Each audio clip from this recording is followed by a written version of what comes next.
Hello and welcome to Speak Longevity podcast. I am your host, Jessie.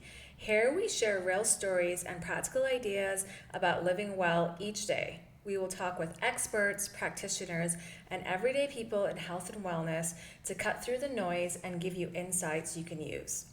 Today I have my very first guest, Joe Pagniello.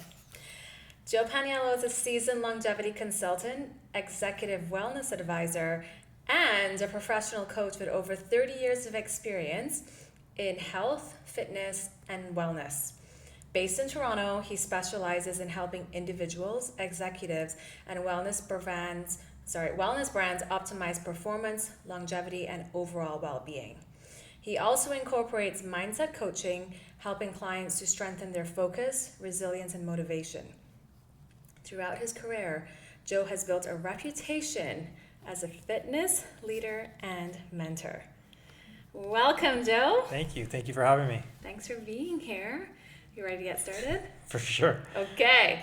First question. Yes. How did your journey in fitness and wellness begin? So my journey started probably when I was around 12 to 13. It started mainly because I just lacked confidence and had a hard time making friends, and definitely wasn't the popular kid in school. So my motivation was simply to improve my confidence, self-esteem, and just feel like I could, just make myself feel stronger and better. When you say you weren't popular, what do you mean by that? I went to 7 different schools. Okay. Many different schools, and I was very shy growing up. So I just didn't have the skills to make friends very easy, and just coming out of my shell and just trying to improve my confidence and just feeling of myself. So that's when it started. Thank you for sharing that. I guess that sort of leads into our next question. What were the key moments that shaped how you live your life today? So that obviously plays a role in it. But I think some of the key moments happened earlier in my life were based in fear, and sometimes being bullied, sometimes having this feeling like I needed to protect myself or family. Probably is deep rooted in my drive to get stronger and better, but that's kind of where it started. Yeah. It's incredible that you've come this far. Thanks. So, as you know, the podcast is called Speak Longevity to Me. Yep. So that word longevity is thrown around so much now. It's actually more on trend than I would say people really even understand it. But when you hear that word, what comes to mind? When I hear longevity, I think of just creating the habits that are going to make your life more successful and be able to live and improve your health span and lifespan. So just creating a foundation, whatever that means for you, of things that are going to give you the balance that you want and enjoyment that you're going to have in your life, so that you can actually live a long, healthy life. And I think it's very different for different people. So it's just trying to find your balance for what works for you and what you're willing to do and sacrifices you're willing to make. Yeah, that's actually a really great point, because I feel like health and wellness, generally speaking, they try to cookie cutter everything. For sure. And the personalization or customizing to your lifestyle as well as your body and your DNA is really important. Yeah, absolutely. It's like a fingerprint. You really want to kind of create what's going to work for you and what you're willing to do with choosing habits in your life that are going to align you with what you want and give you the pleasure and obviously help you live a longer, healthier life. So yeah. Great answer. So I might be dating you a little bit with this That's next okay. one. That's okay. Okay, so you have seen 3 decades of fitness trends come and go. Yeah. Which ones do you think genuinely help make people better, and which ones are more noise? I think the ones that help make people better are going to be the ones that bring people together and have connection.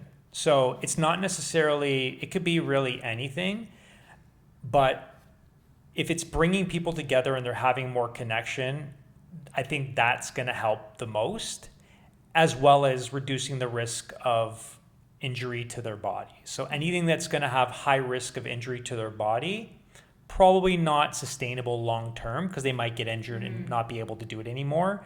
But definitely the element of bringing people together and creating those memories, creating community is going to have, I think, the greatest impact. Even though the modalities and things can be different, whether it's high rocks or whatever you choose, I think it's kind of choosing what works for you, and also that you enjoy. It has to be something that you enjoy, because if you enjoy it, then you're going to want to do it, and then it's not going to feel like work. I mean, everyone's got a job. Yeah. Most people have a job, so this should be kind of like the highlight of your day. And so bringing people together to do something active and meet new people, I think is probably the greatest impact. So whatever that trend is, it's like I said, it's up to the person. Yeah, actually, I really like that you spoke about community. Yeah, That's very often overlooked, but clearly for sure. we've seen the last 5 years the impacts or the ramifications of that. So, do you think that people are living better now versus in the 90s or early 2000s? Or are we just seeing a lot more on social media because we have access to that, we have access to technology, or is that in a way also what's making us perhaps worse? So go back to your question one more time. So the question was... Do you think people are living better now versus like in the 90s? Yeah, and I guess I would ask you define better. Yeah, that's... I personally ruminate on this often because... Yeah. Again, it's the same thing. Like, what's better? Like, we do have more technology. We do have more access to information. But sometimes too much is like, I feel like we're overworking ourselves and exposure to blue light and 5G and all this. Like, are we doing better or? I would say with the evolution of the smartphone and being connected to everybody all the time has pros, but I actually think it has a lot more cons than people like to think. Mm-hmm. And I feel like now it's so easy to just be connected to the world on your phone, but not feel connected to anybody really. So I think I would say back then, and I think there is being a bit of a shift where people are realizing, less screen time and, just the phone is good. It's just too much of the phone is not good, and too much of connecting on the phone. And I realize with myself, you catch yourself being on a social media platform too much, even just looking or scrolling, but I rather much prefer, connecting with people and just being outside in nature way more. So I would say then versus now, but I think the shift is happening, and I think we're going to get more away from the phones, even though technology is going to keep improving. I think we're going to realize the detriment it has on our health. So. Yeah, I feel like there's a bit of a resistance, like the more AI is coming. Like for me, some days I dream of giving up all this and going back to Barbados and being disconnected from the world. But I feel like maybe that's because I'm out of balance, and that's maybe what's happening to us is we're becoming too out of balance. And it's hard once you're addicted to something to get out of that state. Yeah. So it's really just kind of realizing and also making some decisions and standards for your life that are going to change that. Yeah. And so I've had to implement some things with myself, and I'm still a work in progress, but I realized that less phone, more connection is the way to go for me. Yeah, no, I agree. Yeah. It's just a bit of a challenge when your work relies so much on all of that, and I think a lot of us struggle with that, whereas for sure, like I personally prefer to have in-person meetings versus virtual. Like absolutely. I prefer that, and still blows my mind that most people are like, no, can we just do a virtual chat? I'm like, I don't want to do it. You live like 5 minutes away. For sure. But yeah. There's convenience to it, but at the same time, I feel like you run the risk of you're not connecting with people and seeing people and showing emotion and experiencing emotions versus just words in a box on the screen. So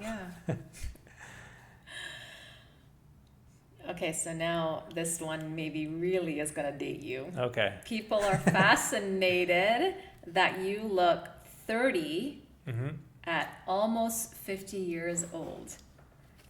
I know you're turning 50 very soon. Yeah. So what do people think that you do versus what you actually do? What do they think I do in terms of work, or what do they think I do to try to stay young?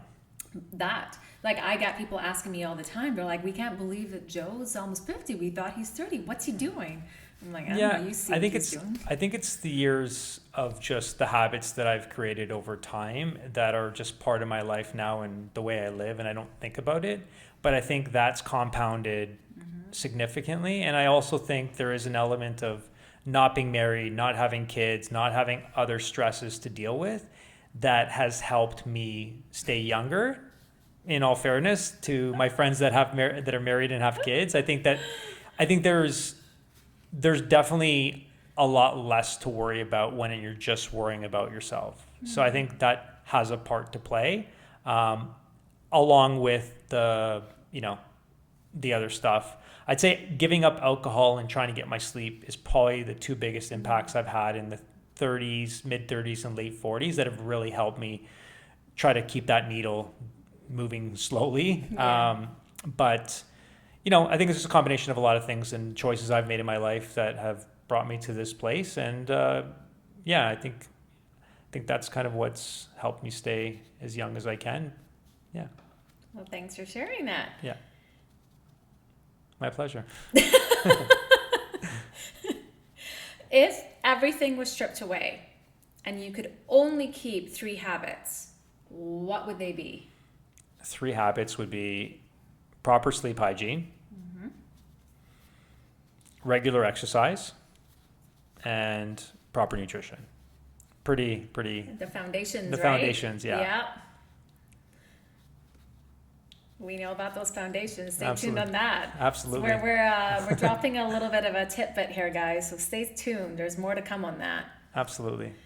What's one small thing anyone can start tomorrow to move the needle a little bit, provided they're not already doing this? So, like, you wouldn't be giving this advice to myself because chances are I have a feeling I know what you're going to say. But let's just assume. What do you think I'm going to say? Sleep? Yes, I would say so, yeah, for sure sleep. But I think it also depends on where a person's at. Like someone like my nieces or nephews that are younger, they can get away with not sleeping as much and not having amazing sleep hygiene because they're younger and they want to have that balance of having more fun at night. So I get it. So I think it just depends on where a person is at. But if I was to give one advice, it would be to really constantly evaluate where you are so that you can move forward. I think having that self-awareness is a piece that if you're self-aware and you know what you're doing and why you're doing it, like when I talk to my nephew and he tells me he's going to go out drinking but it's worth it to him. So it makes sense. But he knows that too much of that's not good, right? Yeah. So it's just really kind of being aware and adjusting, as maybe you party a little harder and then maybe you take it easy for a little bit, or maybe you work a little harder and maybe you take it easy for a little bit. So just trying to regulate and your balance of what that means for you is important, because life it's not linear. You're going to have ups and downs and you're going to have things that you have to go through or late nights, but it's just a matter of making it up and figuring out what your balance is and resting or doing whatever you need to create that balance. Wow, I'm loving these answers. I thought I could predict some of them, but I like that you're actually tapping into, clearly you've got 30 years of coaching, because it's one of the things that, when I was coaching a lot, people would ask me a question. I'm like, I can't give you a definitive answer. It's so dependent on who you are, the age, they're not straight answers. Yeah. So I love that you just did that. What do you think is currently missing in the longevity conversation right now? I would say probably more connection and community. I think that's a piece. There's a lot of wearables and things that you can track and, metrics on your health. But I think nowadays there's a lot of people that are really lonely. And I think that connection piece for a lot of people seems like it's missing. And there's not really a way to track that so far that I know of. But yeah, I would say the connection piece and community is definitely a piece that needs more focus and attention. Yeah. I see it definitely blowing up with the social wellness clubs. Yeah. But it's almost, and I love them, don't take me wrong. I think that they're great, but I feel like they're almost focusing a little bit more on the partying aspect of it, or like the For sure. gathering aspect For of sure. it, as opposed to the connecting aspect of it. And what Absolutely. I mean by that is, again, nothing wrong with it. I'm Sure. advocating, but if you're going to a place like, that has a DJ, like Yeah. how are you really, because even right now I'm hearing a lot too, like they have Christian raves that are coming out as a way to connect people, or And I haven't heard of those. I have, because I'm going this summer. Okay. But Okay. like, or contrast spaces like in Bali as well. Sure. When I was there, everywhere was blowing up about social wellness, and it was loud music and connecting, like mixers and Yeah. like, and then they're not bad, but at the same time, it doesn't. We need more of the other side too, where people aren't sure. just busy doing a fitness class and then having a loud DJ in the background, or like Yeah. some sort of connection, like really have the opportunity to connect. Absolutely, and I think that's where I think pickleball has had a huge rise, as well as racket sports, paddle and tennis, because it forces you to put down your phone. There's not really loud music, and you're playing something that's easy to learn, especially with the pickleball and paddle. Tennis is a lot harder, but it just gets you out, moving with people and having fun, creating memories, and just disconnecting And dabbling in conversation. and with dabbling in them. conversation. Yeah, I like that. Yeah. I like that. Canadians, we consider our healthcare free. hmm Do you think that this makes us, or our approach, a little bit different than, say, the Americans or anywhere else in the world, actually? Do I think it makes us different? Our approach to health different, wellness different. When you say our approach, are you talking individuals or are you talking government? Canadians as a whole. I mean, Okay. I guess I don't want to tap into the government aspect of it. What I mean by that is, for myself, because I was doing a lot of health coaching with I found that the Americans were a lot more willing to spend on preventative versus, and this is stereotyping and I don't mean to be, it's Yeah, just your experience, my sure. experience with coaching is they're the ones that were more likely to do the biomarker analysis, that were to get really into the nitty gritty because they preferred to spend their money on not getting sick. Whereas I've had many clients who they would do the fitness and the nutrition, and the extras, they're like, well, does OHIP cover it? Can my doctor cover it? Oh no, I'll just deal with it until like if it becomes an issue. And again, this is just my general observation. Yeah. But I find that also changes the narrative in terms of wellness services that we have here. Some of them, if they're not affordable, Canadians aren't going to pay for them because they don't. It's not that they don't see value; they just can't prioritize that. Yeah, So- I think we're in a situation right now where people are struggling to pay the rent and buy groceries and put food on the table. So the clientele that I usually work with are not in that demographic. But that being said, I would say that there's a lot of things that Canadians can do to be more preventative without breaking the bank. Even just looking at your grocery bill and looking at how many things in your grocery cart do you need versus you want, and whether you want to believe your kids need that or not. You probably could do a little bit more better when it comes to making better choices at the grocery store, staying along the perimeters, and doing a lot of the things that'll save you some money in certain areas and also help you prevent moving down the road when your doctor tells you that you're sick because of something that you didn't do in your health. So it's just really just changing your mindset and just trying to be more preventative versus being reactive. And Yeah, that's a great way that you just put it. yeah, It's that reactiveness is that, like I've often talked to people and they're like, oh, I'll just deal with it one day when I get sick.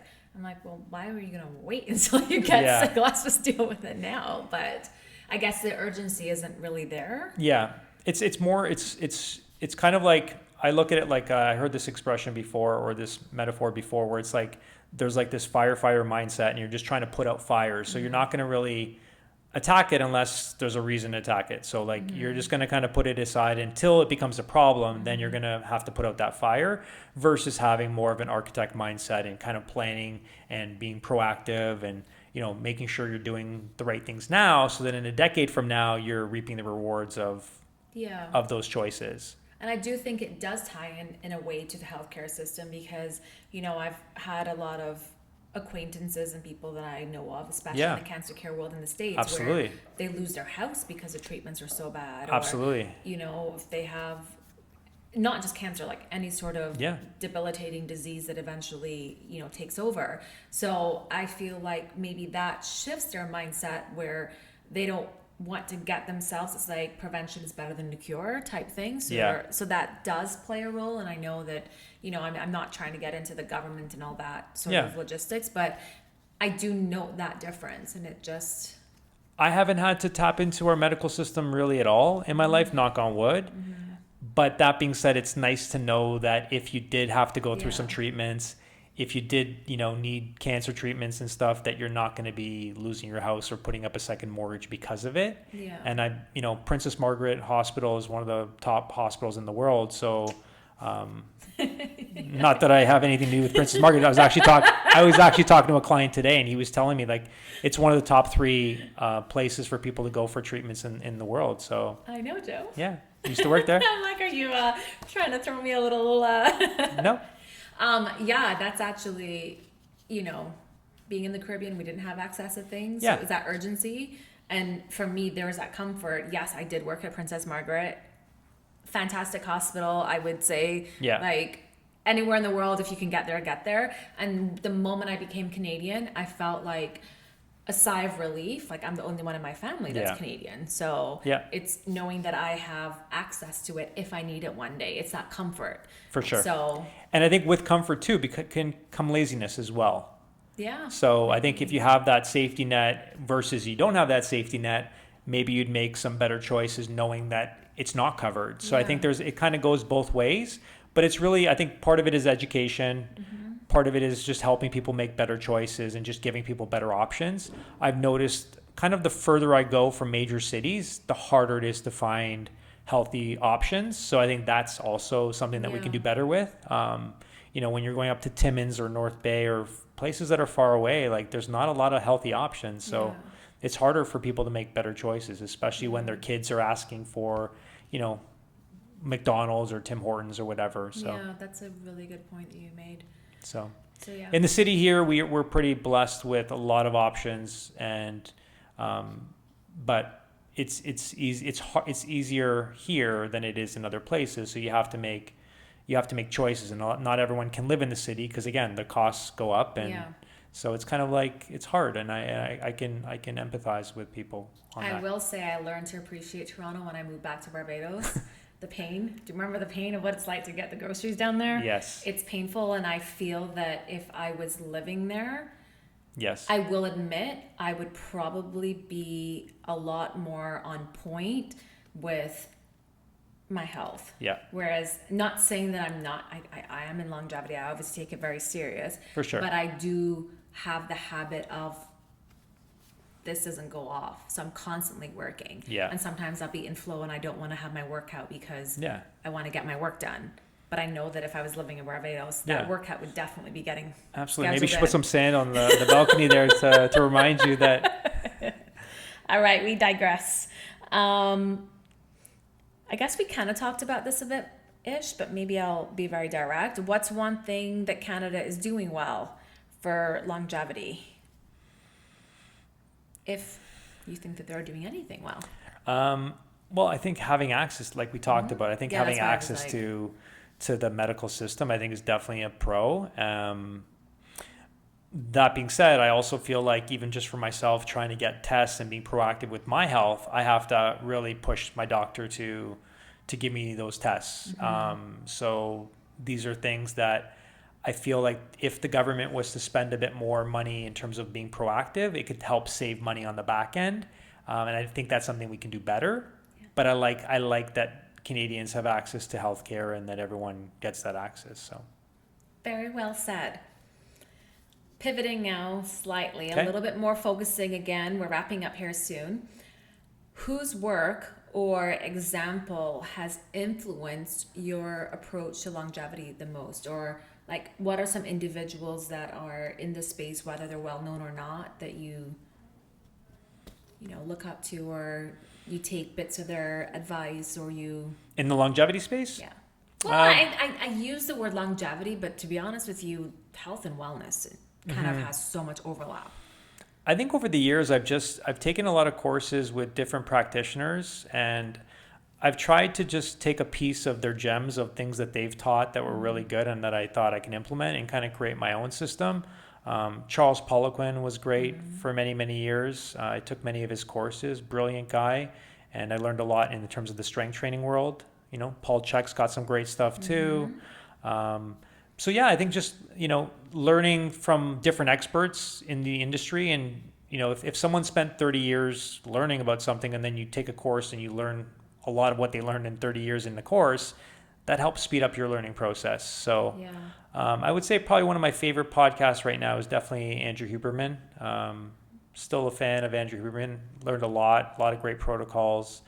Peter Attia is great as well.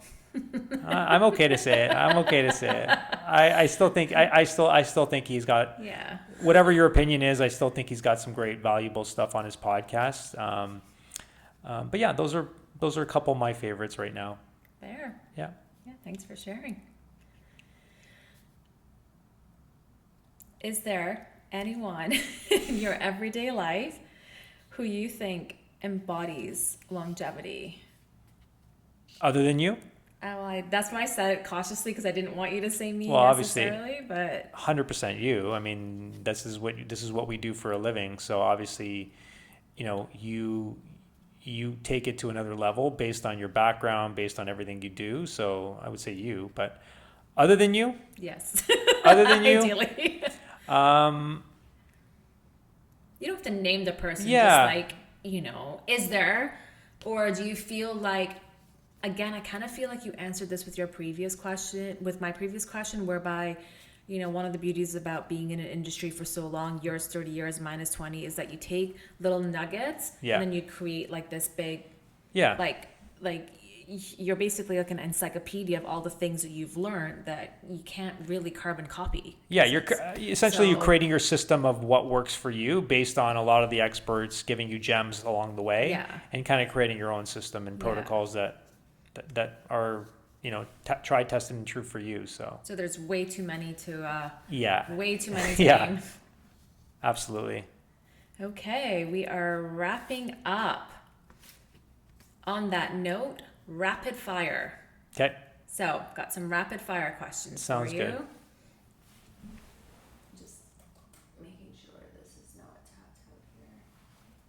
We good? Yeah, I think we're still good. Sorry, guys. Still recording. Okay. Coffee or matcha? Coffee. Espresso. Double espresso, actually. I was waiting for that. I was like, there's espresso. a little more to that. Double espresso. With your little shaker and a whole system. Whole system that you travel with that blows my mind. I'm just like, man, I'd be leaving that home. Sauna or cold plunge? Sauna. Gym or soccer? Oof. I know. I didn't know which one you would choose. Gym. Yeah, actually. Because soccer, after a while and through injuries and stuff, it takes a toll on you. Yeah. Gym will always be there. Soccer, I might have to cut down or cut out for a bit and, rehab or whatever, but gym will never leave. What about, this is not on here, but I just thought of it. What about tennis or soccer? Forever? Yes. Tennis forever. Okay. Tennis forever. I mean, soccer, again, there's going to be a time where, the body might not like it as much. And I think when you get injured and you're not able to do other things in your life that you want, you have to make sacrifices. And I know there's only going to be so many years I'm able to play competitive soccer before my body's just like, okay, that's enough. And it's not, with tennis, it's, if I get injured, it's on me. With soccer, there's a lot of, there's bumps and kicks and, slide tackles and stuff. So there's things that are beyond your control. So I'm way less likely to get injured through tennis than I am through soccer. So for that reason, I would say tennis. And we know that tennis is like a long sport. But if I had to say which one I like better, soccer for sure. Yeah. I was just pushing for tennis more because I know A, it's a longevity sport, and B, because I obviously want to get a lot more into it, so and I kind of need you to teach me how to play it better. Okay. What? Oh, I know this one, but I'm still going to ask you anyways. Okay. Or ring or whoop. Or a ring. What's your favorite place in Toronto for recovery, movement, sports, working out, wherever? Or let's put it top 3. How's that? Top 3 places for working out, recovery. Working out, recovery, movement, gym. I would say Altea. I mean, I'm there pretty much every day. Mm-hmm. So Altea in Liberty Village is definitely has a great gym, great community, and has the amenities that I need. So for sure, Altea. Okay. By the way, guys, this is not sponsored. Absolutely Nothing not here sponsored. is sponsored. It's all authentic. I still pay my membership fees. I still do too, and I love it, and I swear by it. I mean, it's got the sauna and the pool. What more can you ask for? Yes. And great platforms. What is something about you that would surprise people?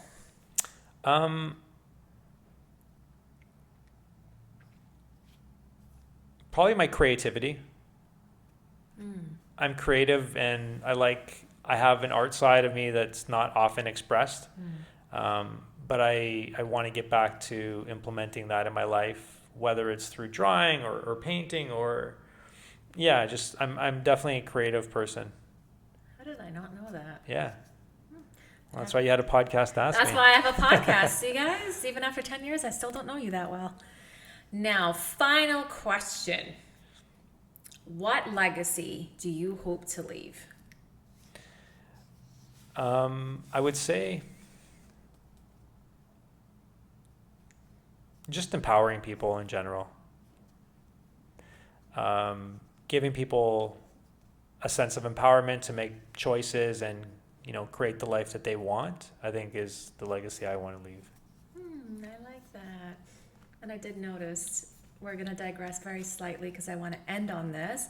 Joe and I are in the midst of creating an AI habit longevity app, so stay tuned on that. And when we were talking about it, he had said that he wanted to just do something to make a difference. And that sounds so cliche, but it's so good and it's so important. And I don't mean to say it's cliche like to downplay it. No, but I sure. just mean like that's just a test to the kind of person that you are and what we're trying to do here and everything. So I'm going to end on that. Thank you so much for being my first guest. Thank you for having me. And joining me on this crazy adventure that I'm about to embark on. Yes. Well, thank you for having me. And again, it was a pleasure. Great. Okay.